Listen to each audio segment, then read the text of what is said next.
우리 서바이벌 동호 회원들은 새로운 필드를 찾아 전국을 누비곤 했습니다. 이번에 찾은 곳은 버스가 하루에 2대밖에 다니지 않는 아주 깊은 산골의 폐촌이었습니다. 마을에 들어서자마자 느껴지는 기운은 여느 폐가와는 확실히 달랐습니다. 논밭은 관리가 안 된 지 수년이 흐른 듯 엉망진창으로 변해 있었습니다. 우리는 본격적인 전술 훈련을 위해 마을 구석구석에 9개의 무선 카메라를 설치했습니다. 총 10명의 인원이 5명씩 두 팀으로 나누어 실내 전투 게임을 시작하기로 했습니다. 그런데 이상하게도 이 마을에는 흔한 벌레 소리조차 들리지 않을 만큼 정적만이 감돌았습니다. 게임을 시작하기도 전부터 누군가 우리를 지켜보고 있다는 묘한 시선이 느껴지기 시작했습니다. 팀장이 마을을 돌며 민가가 없는지 최종 확인을 마쳤지만 마음 한 구석은 여전히 찝찝했습니다. 우리는 이 적막함이 곧 닥쳐올 공포의 전조라는 사실을 그때는 전혀 알지 못했습니다. 각자 위치로 흩어진 회원들은 무전기를 통해 서로의 신호를 확인했습니다. 어둠 속에 잠긴 폐가들은 마치 입을 벌리고 우리를 삼키려는 괴물처럼 보였습니다. 분명 아무도 살지 않는다고 했는데 어느 집 안쪽에서 희미한 부스럭 소리가 들려왔습니다. 고개를 돌려 소리나는 곳을 보았지만 그곳에는 오직 낡은 가구들만이 덩그러니 놓여 있었습니다. 우리는 기분 탓이라 여기며 본격적인 첫 번째 라운드에 돌입하기로 결정했습니다. 하지만 그 결정은 우리 인생에서 가장 후회할 선택이 되고 말았습니다. 첫 번째 교전이 시작되기도 전에 무전기 너머로 한 회원의 당황한 목소리가 들렸습니다.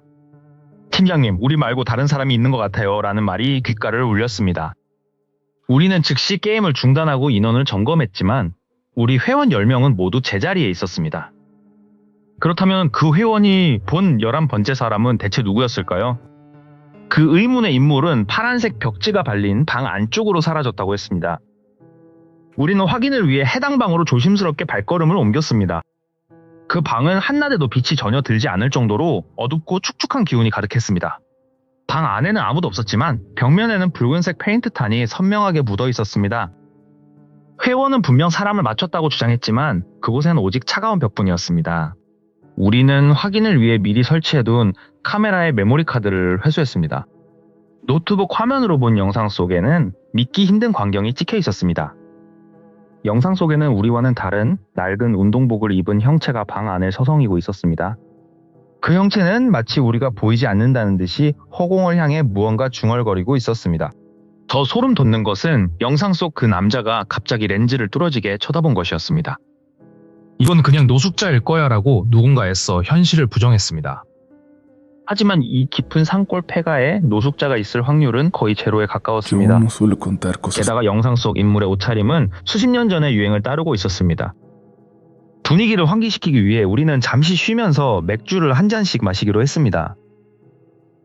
술 기운이 오르면 공포도 사라질 줄 알았지만 그것은 착각에 불과했습니다. 술을 마시던 중 또 다른 회원이 마을 저편 곳간에서 한 여자를 보았다고 소리쳤습니다. 그 여자는 붉은색 운동복 상의를 입고 곳간 문틈으로 우리를 보고 있었다고 했습니다. 누가 장난치는 거야? 팀장이 화를 내며 곳간으로 달려갔지만 그곳 역시 텅 비어 있었습니다.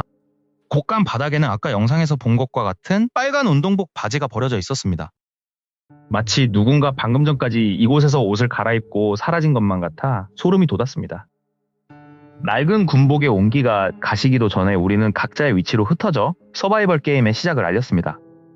습한 공기가 폐부 깊숙이 파고들며 마치 누군가 내 뒤를 밟고 있다는 불길한 확신이 들기 시작했습니다. 무전기 너머로 동료들의 거친 숨소리가 들려왔지만 그 누구도 먼저 입을 떼지 못하는 정막이 이어졌습니다. 그 순간 담벼락 너머로 검은 형체가 눈 깜짝할 사이에 지나가는 것을 목격하고 나는 숨을 멈췄습니다.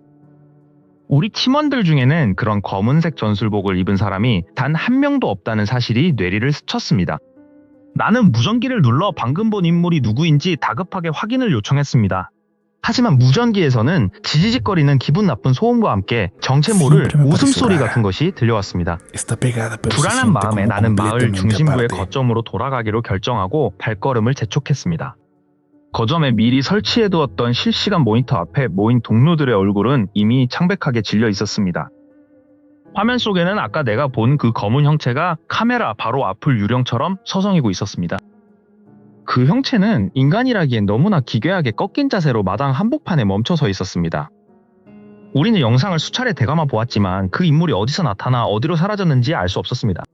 갑자기 바깥에서 무거운 무언가가 질질 끌리는 듯한 기괴한 마찰음이 들려오기 시작했습니다. 우리는 숨을 죽인 채 각자의 무기를 움켜쥐고 소리가 들리는 문 쪽을 향해 총구를 겨누었습니다. 낡은 종이 문 너머로 커다란 그림자가 드리워지며 천천히 문고리가 돌아가는 소리가 들렸습니다. 비명을 지를 뻔한 입을 막으며 우리는 서로를 의지한 채 뒤로 조금씩 물러났습니다. 문이 끼익 소리를 내며 아주 조금 열렸으나 그 틈 사이로는 끝을 알 수 없는 어둠만이 가득했습니다. 팀장인 형석 씨가 용기를 내어 문 밖으로 전등을 비췄지만 그곳엔 아무도 없었습니다. 분명히 소리가 들렸고 그림자까지 보았는데 눈앞의 현실은 그것을 전면으로 부정하고 있었습니다. 우리는 이것이 누군가의 악질적인 장난이거나 혹은 단체 환각일지도 모른다는 생각을 하기 시작했습니다. 그때 다시 한번 노트북의 영상에서 이상한 움직임이 포착되었고 우리는 모두 그곳으로 시선을 돌렸습니다. 마을 입구의 장승 뒤에서 하얀 소복을 입은 여자가 우리를 향해 손을 흔드는 모습이 찍혀 있었습니다. 소름 돋는 사실은 그녀의 손에 들린 것이 우리 동료 중 한 명의 헬멧이었다는 점입니다. 우리는 즉시 인원 체크를 실시했고 다행히 낙오된 사람은 없다는 것을 확인하고 안도했습니다. 그렇다면 저 화면 속의 헬멧은 대체 누구의 것이며 이 마을에 우리 말고 또 누가 있는 것일까요? 일부 회원들은 술 기운을 빌려 무서움을 떨쳐내고 오히려 정체를 밝히겠다며 밖으로 나가려 했습니다. 나는 본능적으로 나가면 안 된다는 강한 경고를 느꼈지만 그들의 고집을 꺾을 수는 없었습니다. 결국 우리는 팀을 나누어 마을 서쪽의 숲 근처를 수색해보기로 하고 밖으로 나섰습니다. 숲으로 들어서자마자 기온이 비정상적으로 급격히 떨어지며 입김이 하얗게 뿜어져 나왔습니다. 나뭇가지에 걸려있는 수많은 낡은 부적들이 바람에 흔들리며 기분 나쁜 소리를 냈습니다. 어디선가 어린아이의 울음소리가 들리는 듯하여 우리는 모두 그 자리에 얼어붙었습니다.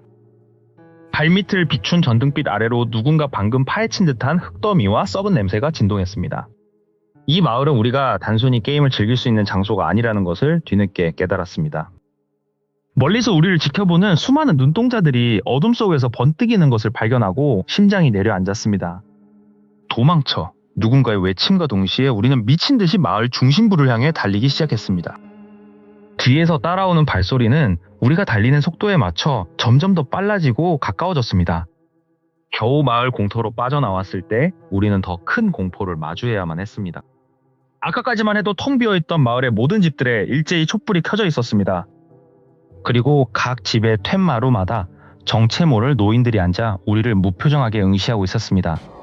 그중 가장 가까운 곳에 있던 노인이 입을 열어 우리에게 알아들을 수 없는 기괴한 비명을 지르기 시작했습니다. 카메라 영상을 확인한 우리는 한동안 묘한 침묵에 빠져들었습니다. 영상 속 인물은 분명히 우리 팀의 복장과는 거리가 먼 허름한 차림이었습니다. 하지만 누군가 분위기를 깨려는 듯 맥주 캔을 따며 크게 웃어젖혔습니다. 술 기운이 돌기 시작하자 조금 전에 기괴한 영상은 단순한 노이즈나 착시로 치부되었습니다. 팀장은 여기가 패가든 흉가든 우리가 즐기러 온 것뿐이라며 대수롭지 않게 말했습니다. 우리는 다시 장비를 챙기며 야간 게임을 준비하기 시작했습니다. 마을의 정적은 우리들의 거친 숨소리와 장비 부딪히는 소리로 채워졌습니다. 그때 좌측 팀 소속의 한 대원이 무전기로 급박하게 속삭였습니다. 저기 파란 벽집 마루에 누군가 앉아있다는 보고였습니다. 다 같이 달려가 확인했지만 그곳에는 썩은 목재 조각들만 굴러다닐 뿐이었습니다. 술이 덜 깨서 헛것을 본 것이라며 서로를 타박하며 게임은 계속되었습니다. 하지만 마을의 공기는 점점 더 무겁고 습하게 가라앉기 시작했습니다. 저는 팀의 후방을 지키며 어둠 속을 끊임없이 살폈습니다. 숲풀 사이에서 무언가 바스락거리는 소리가 들려 총구를 돌렸습니다. 튀어나온 것은 들고양이나 산짐승이 아니라 낡은 빨간 옷자락이었습니다. 아까 영상에서 보았던 그 남자의 옷과 너무나 흡사해 보였습니다. 다시 무전기가 울렸고 이번엔 3명의 대원이 동시에 비명을 지르듯 외쳤습니다. 곳간에서 어떤 여자가 기괴한 자세로 걸어 나왔다는 내용이었습니다. 게임 중지 신호가 떨어졌고 모두가 곳간 근처로 모여들었습니다. 하지만 그곳에는 아무도 없었고 오직 쾌쾌한 먼지 냄새만이 진동했습니다. 목격자들은 그녀가 우리와 같은 투명 보안경을 쓰고 있었다고 주장했습니다. 우리가 입는 작전복과 장비를 그대로 복사한 듯한 모습이었다는 것입니다. 누군가 우리를 지켜보며 흉내내고 있다는 불길한 생각이 머릿속을 스쳤습니다. 팀장은 누군가 우리를 골탕 먹이려는 마을 주민일 것이라며 다시 대원들을 다그쳤습니다. 하지만 이곳은 이미 사람이 떠난 지 수년이 흐른 폐허였습니다. 우리는 두 팀으로 나뉘어 마을 중앙의 가장 큰 기와집으로 진입하기로 했습니다. 기와집 내부는 칠흑 같은 어둠에 잠겨 외부의 달빛조차 닿지 않았습니다. 갑자기 발밑에서 무언가 깨지는 날카로운 소리가 정적을 깼습니다.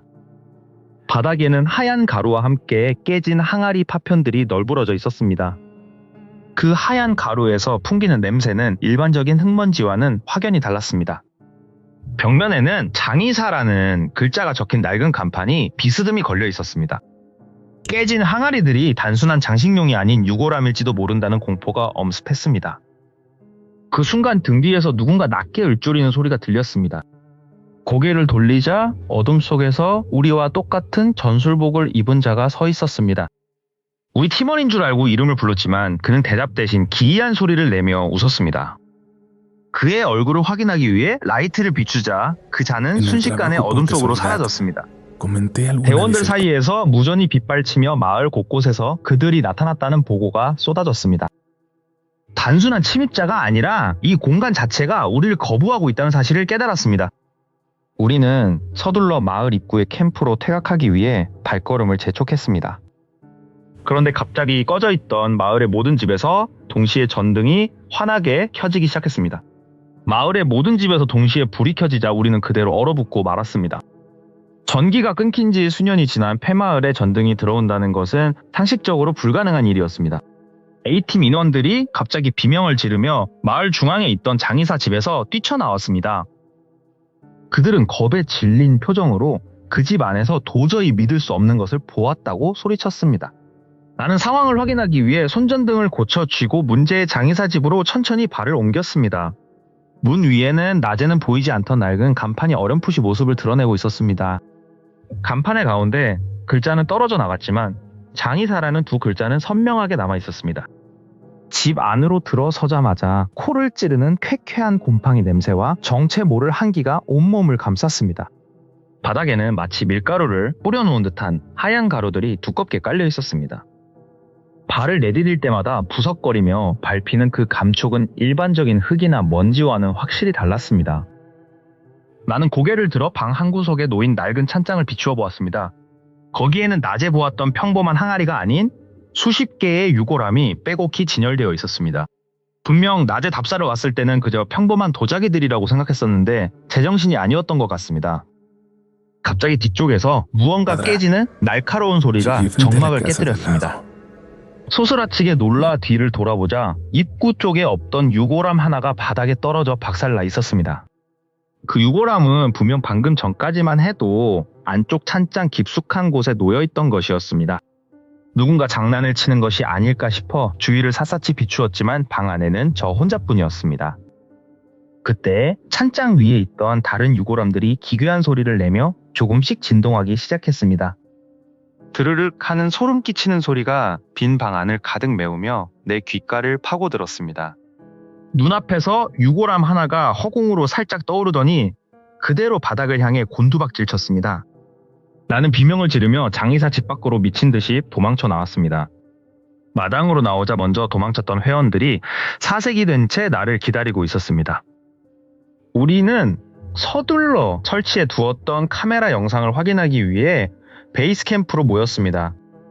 떨리는 손으로 장의사 집 내부를 찍고 있던 카메라의 녹화본을 재생했습니다. 영상 속에는 아무도 없는 방 안에서 유골함들이 스스로 자리를 옮기는 광경이 고스란히 담겨 있었습니다. 더 기괴한 것은 카메라의 화면이 지지직거리며 바뀔 때마다 유골함의 위치가 순간이동하듯 변하고 있었다는 점입니다. 우리는 서로의 얼굴을 바라보며 이 마을에서 당장 떠나야 한다는 것을 직감했습니다. 하지만 술기운이 남아있던 일부 회원들은 여전히 이것이 누군가의 정교한 장난이라며 코웃음을 쳤습니다. 나는 팀장에게 전화를 걸어 이 마을의 정체에 대해 다시 한번 강력하게 물었습니다. 전화기 너머 팀장은 당황한 기색으로 그 장의사 집은 절대 들어가지 말라고 경고했습니다.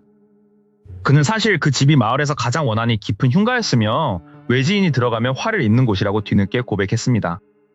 팀장의 경고를 듣는 순간 마을 안쪽에서 다시 한번 집들의 불이 깜빡거리기 시작했습니다. 이번에는 단순히 불만 켜진 것이 아니라 각 집의 마당에 사람의 형체들이 하나둘씩 나타났습니다.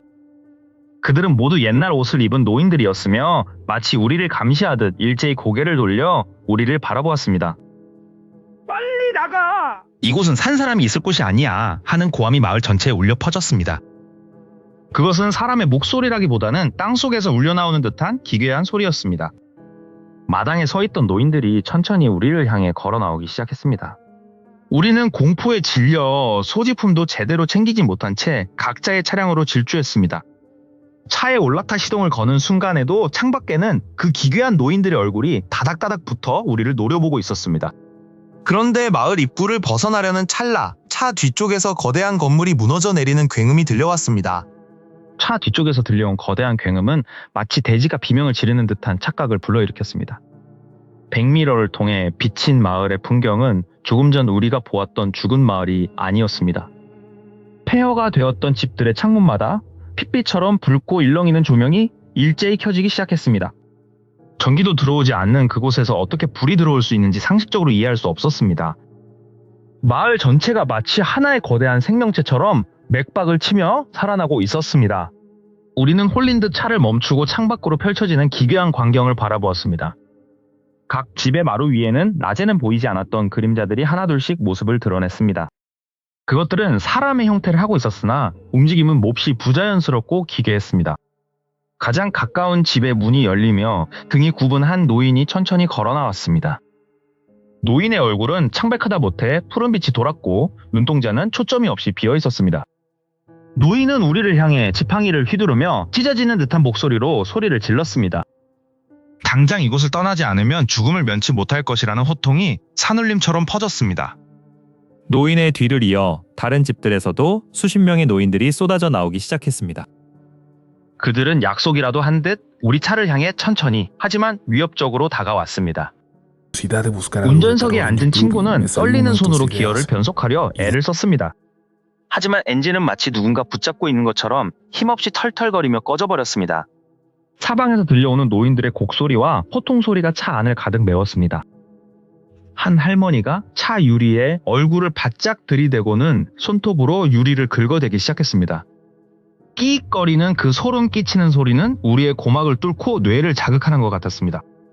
그녀의 입술은 검게 타들어가 있었고 입안에서는 알 수 없는 검은 액체가 흘러나왔습니다. 여기는 산자들이 올 곳이 아니다라는 환청이 머릿속에서 강렬하게 울려 퍼졌습니다. 우리는 공포에 질려 뒷좌석으로 몸을 웅크린 채 숨을 죽이고 기도하기 시작했습니다. 마을의 공기는 점점 더 차갑게 식어갔고 창문에는 서리가 하얗게 피어올랐습니다. 차체가 심하게 흔들리기 시작하며 마치 수많은 손이 차를 뒤집으려는 것 같았습니다. 마을의 모든 집들이 동시에 문을 쾅쾅거리며 열고 닫히기를 반복했습니다. 공중에서는 까마귀 수천 마리가 나타나 차 지붕을 부리로 쪼아대기 시작했습니다. 지붕을 때리는 날카로운 타격음은 마치 총소리처럼 우리의 신경을 갉아먹었습니다. 갑자기 모든 소음이 멈추고 마을에 정적이 찾아왔습니다. 우리는 조심스럽게 고개를 들어 창밖을 살폈으나 노인들은 온데간데 없었습니다. 대신 마을 한가운데에 거대한 재단 같은 불길이 솟아오르고 있었습니다. 불길 속에서는 우리가 아까 보았던 전술복장의 인물들이 무릎을 꿇고 있었습니다. 그들은 산 사람이 아닌 마치 과거의 잔영처럼 투명하게 비쳐 보였습니다. 마을을 휘감은 압도적인 슬픔과 분노의 감정이 우리 가슴속으로 밀려 들어왔습니다. 그때 차 유리에 피로 쓴 듯한 글자가 서서히 나타났습니다. 너희가 깨운 것은 우리가 아니다라는 문구가 선명하게 박혔습니다. 그 글자가 다 써지자마자 마을의 모든 불빛이 동시에 꺼지며 암흑이 찾아왔습니다. 다시 시동을 걸자 이번에는 기적적으로 엔진음이 우렁차게 터져 나왔습니다. 우리는 뒤도 돌아보지 않고 엑셀을 밟아 마을을 벗어나기 위해 질주했습니다. 거친 숨을 몰아쉬며 산길을 내려오던 중 차 지붕 위에서 무거운 것이 쿵 하고 떨어지는 소리가 들렸습니다. 공포에 질려 위를 올려다본 순간 천장을 뚫고 들어오려는 창백한 손가락들이 시야에 들어왔습니다. 천장을 뚫고 내려오던 기괴한 손가락들을 피해 우리는 정신없이 흉가 밖으로 뛰쳐나왔습니다. 뒤도 돌아보지 않고 마을 입구에 주차해둔 차를 향해 진흙탕을 가르며 달리기 시작했습니다. 등 뒤에서는 수십 명의 노인들이 내뱉는 날카로운 고함 소리가 환청처럼 귓가를 때렸습니다. 시동이 걸리지 않을까 두려워하며 차 문을 열고 운전석으로 몸을 날렸습니다. 다행히 엔진음이 터져 나왔고 우리는 타이어가 비명을 지를 정도로 급하게 마을을 빠져나왔습니다. 도심의 밝은 불빛 아래 도착해서야 비로소 우리는 서로의 얼굴을 확인하며 숨을 몰아쉬었습니다. 밤새도록 차 안에서 아무 말도 못한 채 떨며 날이 밝기만을 기다렸습니다. 어젯밤 두고 온 장비들과 그 기괴한 현상의 실체를 확인하기 위해 우리는 해가 뜨자마자 다시 마을로 향했습니다. 어제 분명히 지나갔던 마을 입구에 커다란 느티나무가 이상하게 뒤틀려 있었습니다. 차에서 내려 마을 안쪽으로 발을 내디딘 순간 우리는 제자리에 얼어붙고 말았습니다. 불과 몇 시간 전까지 멀쩡히 서 있던 기와집들이 폭격을 맞은 듯 완전히 무너져 있었습니다. 어제 우리가 숨어들었던 그 장의사의 집은 형체조차 알아볼 수 없을 만큼 으스러져 있었습니다. 땅에는 썩은 나무 냄새와 수십 년은 된 것 같은 곰팡이 냄새가 진동했습니다. 어제 분명히 보았던 선명한 창짐과 화려한 전등들은 어디에도 존재하지 않았습니다. 무너진 잔해 사이에서 우리가 어제 설치했던 고가의 카메라 장비를 발견했습니다. 카메라는 마치 수십 년 동안 방치된 것처럼 심하게 부식되고 긁혀 있었습니다. 일행 중 한 명이 떨리는 목소리로 발치에 떨어진 낡은 유골함을 가리켰습니다. 그 유골함은 어제 우리가 보았던 새것 같은 상태가 아니라 이끼가 가득 끼어 있었습니다. 마치 시간이 수십 년은 건너뛴 것 같은 괴이한 풍경에 우리는 할 말을 잃었습니다. 마을 어디에서도 어제 우리를 쫓아냈던 노인들의 흔적은 찾아볼 수 없었습니다. 우리는 홀린 듯 마을 가장 깊숙한 곳에 있는 사당터로 발걸음을 옮겼습니다. 그곳에는 어제 우리가 보았던 정체불명의 전술복장을 한 인물의 흔적이 남아 있었습니다. 하지만 그 천 조각조차도 하룻밤 사이에 색이 바래고 낡아 누더기가 되어 있었습니다. 달 밑에는 우리가 사용했던 비비탄 탄환들이 흩어져 있었지만 그것들은 이미 흙 속에 파묻혀 있었습니다. 한 회원이 어제 찍혔던 블랙박스 영상을 확인하자며 노트북을 꺼냈습니다. 영상 속의 마을은 어제 우리가 보았던 생생하고 깨끗한 모습 그대로였습니다. 하지만 영상이 재생될수록 지직거리는 노이즈 사이로 기괴한 현상들이 포착되었습니다. 화면 속 우리가 지나갈 때마다 뒤편의 집들이 마치 고무처럼 울렁이며 무너졌다 세워지기를 반복했습니다. 이건 물리적으로 가능한 일이 아니야 한 동료가 신음하듯 내뱉었습니다. 마을 입구의 이정표에는 우리가 찾아왔던 지명이 아닌 다른 이름이 적혀 있었습니다. 어제 우리가 본 지도는 이 마을을 분명히 서바이벌 명소로 표시하고 있었습니다. 다시 스마트폰 지도를 켜자 그 위치에는 아무런 마을 표시도 길도 나타나지 않았습니다. 우리는 어쩌면 이 세상이 아닌 다른 공간에 발을 들였던 것일지도 모릅니다. 무너진 장의사 집터 바닥에서 낡은 수첩 하나를 발견했습니다. 수첩을 펼치자 그 안에는 1970년대에 멈춘 마을 사람들의 기록이 적혀 있었습니다. 마지막 페이지에는 죽은 자들의 휴식을 방해하는 자들에게 재앙이 있으리라는 문구가 휘갈겨져 있었습니다. 갑자기 아무 바람도 불지 않는데 무너진 목재들이 기괴한 소리를 내며 흔들리기 시작했습니다. 우리는 공포에 질려 수첩을 내던지고 서둘러 차로 돌아가 도망치듯 마을을 떠났습니다. 백미러를 통해 본 마을은 다시 짙은 안개 속으로 서서히 사라져가고 있었습니다. 하지만 집으로 돌아와 회수한 카메라 영상을 돌려보던 우리는 비명을 지를 수밖에 없었습니다. 영상 속 마지막 장면에는 우리가 떠난 뒤의 풍경이 아니라 우리 중 한 명의 등 뒤에 매달린 검은 형체가 찍혀 있었기 때문입니다. 우리는 노트북 화면 속에서 친구의 등 뒤에 달라붙은 검은 형체를 넋을 잃고 바라보았습니다.